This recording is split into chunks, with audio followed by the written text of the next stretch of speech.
مستفز فرما رہے ہیں۔ میں اس کے بعد اردو میں تقریر کرنے کے لیے اس مدرسے کا ہونہار طالب عزیزت محبت اکرام الحق آئے اور اپنی بیداری سے ہم تمام سامعین کو تقریر سے سلام۔ السلام علیکم ورحمۃ اللہ وبرکاتہ۔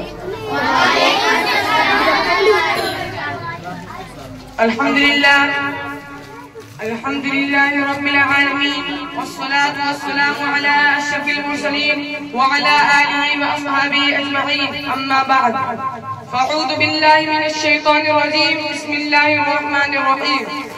وقضى ربك ألا تعبدوا إلا إياه وبالوالدين إحسانا۔ محترم و معزز ساتھیوں، مالک حقیقی کا بہت بڑا احسان و کرم ہے کہ اس نے آج کی اس بابرکت مجلس میں لب کشائی کا موقع دیا۔ آپ حضرات دعا فرمائے اللہ تعالی حق بات کہنے کی توفیق بخشے، آمین۔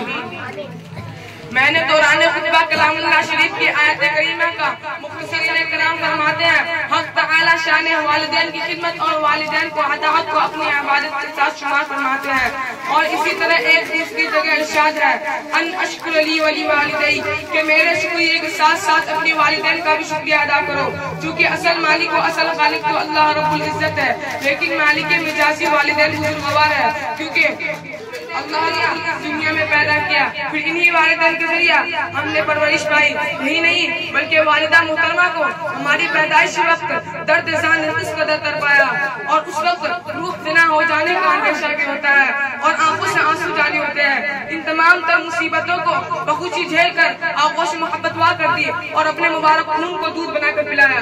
افسوس ان اولاد پر ہے کہ زیادہ وقت گزر بھی نہیں پاتا کہ اولاد اپنے والدین کی تمام احسانات کو بھول جاتے ہیں، یہی نہیں بلکہ ناخلق اولاد اپنے والدین کو اوپر ڈنڈا اٹھا لیتے ہیں۔ یاد رکھو ایسی نافرمان اولاد کے اوپر اللہ کی لعنت ہے، جیسا کہ حدیث مشہور میں روایات موجود ہے کہ تاجدار کونین جناب محمد رسول اللہ صلی اللہ علیہ وسلم منبر پر تشریف لے جا رہے تھے، جب آپ پہلی منبر پر قدم رکھا تو فرمایا آمین، اسی طرح دوسری منبر پر قدم رکھا تو فرمایا آمین، اسی طرح تیسری منبر پر قدم رکھا تو فرمایا آمین۔ نبی اکرم صلی اللہ علیہ وسلم اپنے عملیات سے فارغ ہوئے تو صحابہ اکرام رضوان اللہ تعالی اجمعین نے پوچھا یا رسول اللہ آج ہم لوگوں نے عجیب معجزہ دیکھا ہے کہ آپ 3 مرتبہ آمین فرمائے، آخر کیا بات ہے؟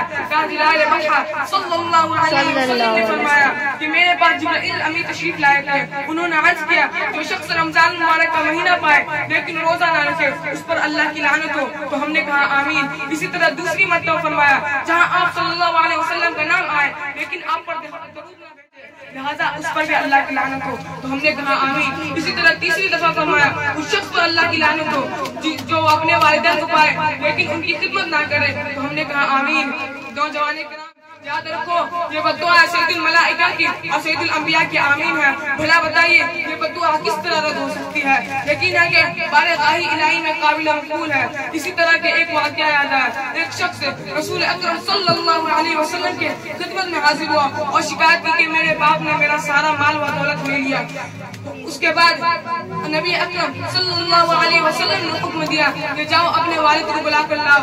تھوڑی دیر نہ گزری اسی وقت جبرائیل امین تشریف اور عرض کیا یا اللہ کے رسول صلی اللہ علیہ وسلم جب اس کا باپ آئے آپ اس سے پوچھیں وہ کلمات کیا ہے جو اس نے دن ہی دن میں کہے تھے۔ چنانچہ جب وہ اپنے باپ کو بلا کر لایا محبوب کبریا صلی اللہ علیہ وسلم نے مشفقانہ انداز میں پوچھا کیا بات ہے؟ آپ کا لڑکا آپ کی شکایت کرتا ہے، کیا آپ اس سے مال چھین رہے ہیں؟ اس باپ نے عرض کیا کہ یا اللہ کے رسول صلی اللہ علیہ وسلم آپ خود اسی سے دریافت فرمائیے۔